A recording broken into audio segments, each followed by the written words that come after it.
Hey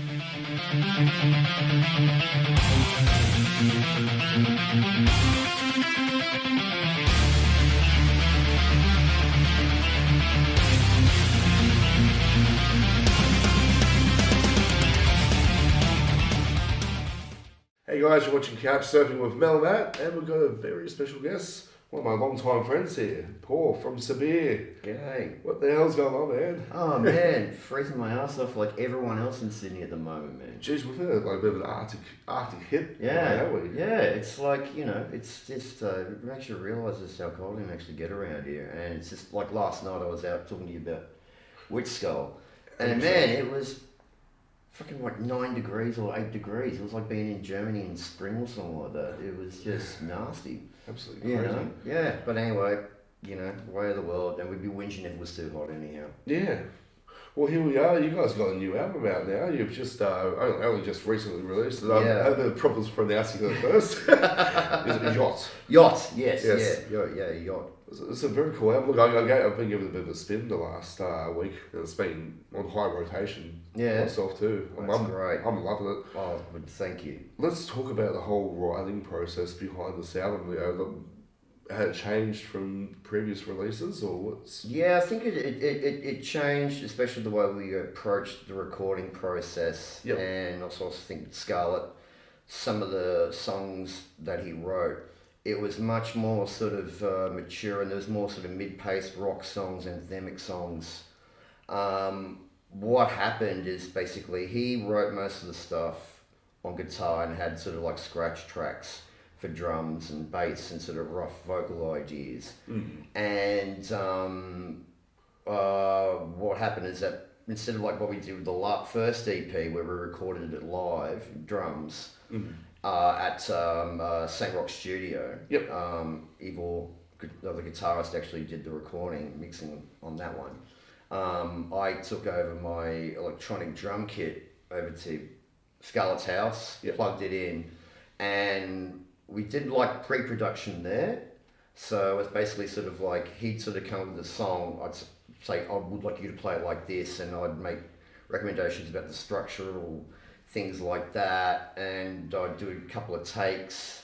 We'd sit there, pick the best one, put it in, that kind of thing. So it's me playing drums, but I'm playing on an electronic drum kit. Yeah. And so that's what we did, and that took quite a while, because basically we were stuck. I wouldn't say we got stuck. We planned to record the album, but we were doing the second tour in Europe in March 2020, and we're in the 1 week of a 3-week tour of Europe, and then the WHO announced pandemic time. So we had to fucking cancel everything, rush back home, and basically the first lockdown, everyone's like staying at home, can't go out, and this kind of shit. It was hell. Yeah. It was hell. So we were like sitting around. You'd send me demos and then sort of like figure out. But anyways, I think it was January we started recording, and it just came through there. And then September 21, I was hit by a car that mounted the footpath, and I was thrown across the road about 20 meters, and I was unconscious for 5 minutes. So I suffered a traumatic brain injury, and I didn't want to play music for 6 months, and that just dragged it on and on. Longer. And then Scarlett tried to top himself some time later, and there was another month that put it in there. So basically it was just the world was like conspiring against us to not present Yacht. But we got around and did it eventually, and I'm really happy with it, because there's really good diverse range of songs. Absolutely. And also the playing's gone up. My playing has gone up a bit. Yeah. Really, I was telling you before, like I didn't actually play double kick drums for years until I actually joined Sabir, and then I sort of like playing a lot more double kick, putting a lot more fills. I was giving some production advice to Scarlett as well about singing and all these other kinds of things. So that's how we did it, and he moved back to Canada, I think it was October last year, and finally finished it off. And it's out there in the world, and I'm really happy with it. Look at the feedback so far. We're going through a bit before the streams, but look, how's the feedback been in general from what you've been hearing? Well, it's been really, really. How can I put it? It's been playing in the metal scene for a very long time, right? Absolutely. And but as an Australian, you're not used to people like pushing you up. You think that people take the piss out of you. That's right. Especially with my generation and with our generation. Yeah. You know, we're not used to that. So when you actually have people in Australia and in Europe like obsessed with your band, honestly loving it, caring about what the hell's going on, and just openly going on about how much you love and how significant your band actually is, it takes a while for the cynic in me That's to right. actually adjust to it. Yeah. And I'm really, really, really thankful and really, really appreciate it. Just like even the fans that we have here in Australia, just the reaction I've got from people, like, it's incredible. And I'm really blessed, I'm really lucky. Good on you, Paul. Well, I'm really happy this album's come out too, with everything that you guys have been through. I guess it would be probably a moment where you'd be like, what happens from here? Like, where do we go from here? Yeah, that's true. Well, that's the question at the moment. I mean, like, it's basically, as far as I'm aware, Scarlett doesn't want to play live again, but apparently he's changing his mind. We've been talking about that. But where do we go from here? I mean, like, the whole plan was basically originally just to record this album. We got material for at least another EP, possibly two as well. Yeah. And I don't know what the future is from here, because basically we still got to talk about stuff. You know, as I said, he's over on the other side of the world. There's a possibility of me going over there recording, talking these kinds of things, but I'm not really sure. And like, the band can actually, if he gets a band together over in Canada, he could tour Europe solidly and play in front of massive festivals. Yeah, absolutely. He could. It can be done. We actually wanted to do that, and it's just sort of at the moment. It's just it's out of my hands at the moment, which sucks. But that's the way that it actually is at the moment. So you know, it's a bummer. But it's like, I'm glad that I've actually put out an album, which I'm very, very proud of, and people are loving it. And I'm like you're saying, you're loving it. I'm loving it it. is very unique. It's very different to Yeah. everything that's actually out there. It's really, really raw, and it's insanely commercial. That's right. Yeah, I'm waiting for this to be played on the radio station. Yeah, so am I. I'd love to get it on there as well. And it took me by surprise with the album too, because I've obviously heard you guys before and stuff, but you know, this time around I'm just like, wow, this has got a lot more punch to it. Yeah, really. Yeah, right. Okay, right. That's really cool. I think it's definitely much more punchy with the drums and less washy. I think the guitars, even though it's really hard to describe, it's actually it's more consolidated. It's more punchier and less washier than the first EP. And I think it's definitely got punch, and like, there's some really fucking great songs. Like, you know, as I said, like I'm a Rock. That's brand new anthem of youth as far as I'm concerned. Yeah.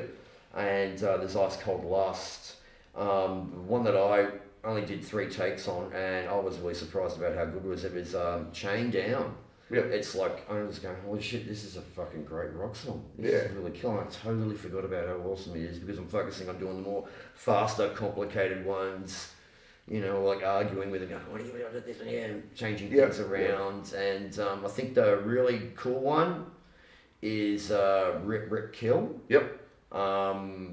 That's the way that I played it, because I just, the way that he sent me this demo was just basically, all I heard was just like Hellhammer meets early Bathory, just really simple. And I wanted to deliberately play the drums slightly above my ability, because I think that's quite endearing. You know, when you hear early Frost and Hellhammer, they just slow the double kick just a little bit. That's right. Just those little things like that were just like really like boom, simple, playing like this, and I just really wanted to keep it minimal. And the bit, there's like, when we sort of go back in, it's got that real sort of frosty dun dun dun dun dun dun, like the ride sort of thing. I was like, we were rehearsing one time. I said, Scarlett, can you just play that riff like you're in Celtic Frost? Just humour me. And then he's like going, I went, yep, dun, dun, dun, we just do like this. And he's like, oh, we got to do that. I went, yes, we have to. So we recorded it like that. We'll get back to 83, man. Yeah, man, yeah. Oh, definitely. Yeah, he's definitely an 83 guy. Yeah, definitely. Look, Definitely. with Sabir itself, is there a favourite show that you've played with the band? It was sort of maybe a show that stood out the most? Oh, Jesus. Well, the one personally for me that stood out the most was, God, we played in, I think it was in Dresden. Yep. I was personally, I was on fire. Playing this tiny little venue and just the love from the crowd, like, you know, Germans. They really get into Germans it. love it, man. And this young guy, and he had like, you know, the German flag with Scarlett's face on it. Yeah. You know, piece of metal. Just the people who got from that was really good. I think Sydney shows, one time we played at the Duke. Yep. And Enmore, that was pretty good. I think the first one that really shocked me and really sort of surprised me was when we actually played Keep It True. Right, gotcha. That was cool. The first time we played as a full piece. Yep, yeah. And we played in front of 3,000 people. Jesus it was probably our third gig ever. Yeah. And we got up and, you know, these people were like saying, oh, you know, it's really good that you're at the first time. That means you're like the band of the future to keep an eye on. People explain it to me. And we get up and people are singing our songs in the front row, and I'm just, you know, there's footage of us playing live, and it doesn't really convey my surprise. I'm just looking at it going, what the fuck? And like Ivor and Zoran's looking at me going, just couldn't believe it. Yeah. And just people were singing, and you know, that was nerve wracking, but at the same time, I was like so elated after playing that. And we had a signing session went for 50 minutes. Yeah. Afterwards, and that was like really sort of like made me realise, because made me realise how big and how popular this band is, even though it's in a small sort of culty world, but also just because, you know, just how quickly it all actually happened. Yeah. And how well organised we actually were to actually capitalise on that. I thought that was really, we were very, very lucky. Yeah. Very, very lucky. And I think the best show I actually had after that was probably playing in Stockholm. Yep. That was killer. That was so much fucking fun. Had the best ecstasies over there. It was fucking amazing. Yeah, it was awesome. Yeah. It was awesome. And it was, played really, really well. Yeah. Just like watching these people losing their shit, and it was just awesome. Yeah, it's so hard for you know, Australian bands to break it overseas. You know, there's a lot of hard work involved to get out there. You know, how do you guys manage to get that sort of publicity there overseas? You know what it actually is? I think it's basically social media. Really social media. Scarlett's very good. And I didn't actually realise this until we were actually on the road and seeing the amount of work that he actually did.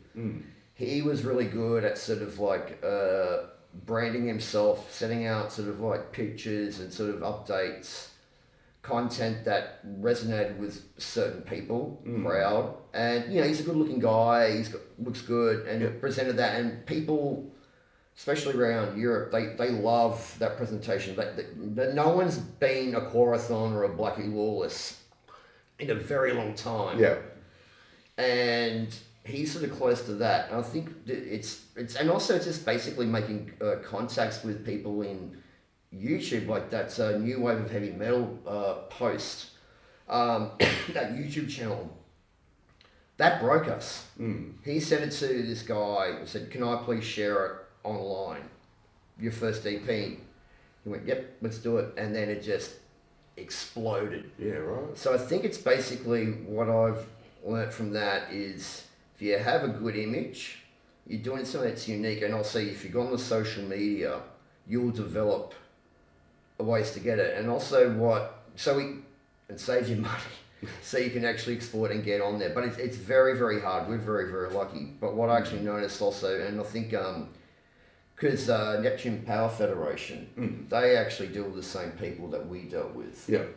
Christo and like Stuttgart around there and stuff like that. And that's what it is, making the networks. And also basically what we've noticed, basically, especially with Germany, if you get one show in Germany or a festival or whatever, and people will actually approach you and say, oh, we notice that you're doing this thing in Germany. Can you come and do Dresden on a Thursday night or a Friday night or something like that, because that's the night that it works. Then you do that. Then another promoter will actually approach you. Yeah.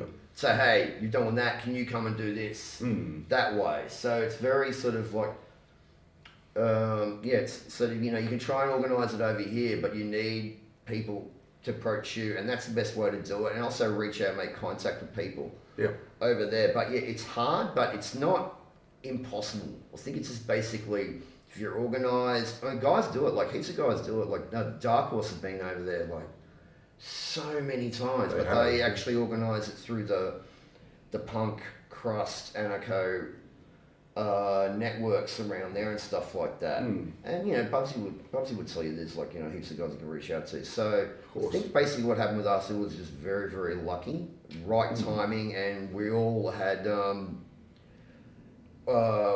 money, so we can actually like fly over there, and we had the time, and we took the time, and we can actually do it, and that's what happened over there. So I'm just really lucky. Yeah. So you talk about before with the touring side of things at the moment, it's a bit on hold at the moment. Are there plans to support this album with playing some live shows? Well, yeah, Scar and I still got to talk about that. I think he's actually.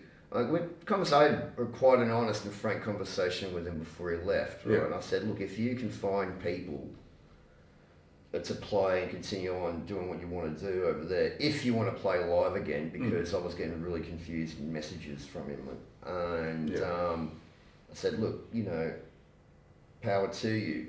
I just want sort of like, you know, royalties or whatever from fucking album sales and also from that kind of stuff. But at the same time, I told him I'm actually keen. If you had something planned, lined up, like a solid tour of say Canada or the States or Europe, I'd be more than happy to go over and play, work with a new band. But I haven't heard anything, so I'm not really sure what's going on. I know that basically he wants to play. He's been offered to play Hell Is for Heroes, I think it is, in Texas next year. Yeah, nice. So he may do that. If he had other shows lined up afterwards, I'd be up for playing that and working on it. But I just don't know at the moment. So I don't know. Really, I just really don't know what's going on. Not sure. Yeah, it sucks, you know. Yeah, it does.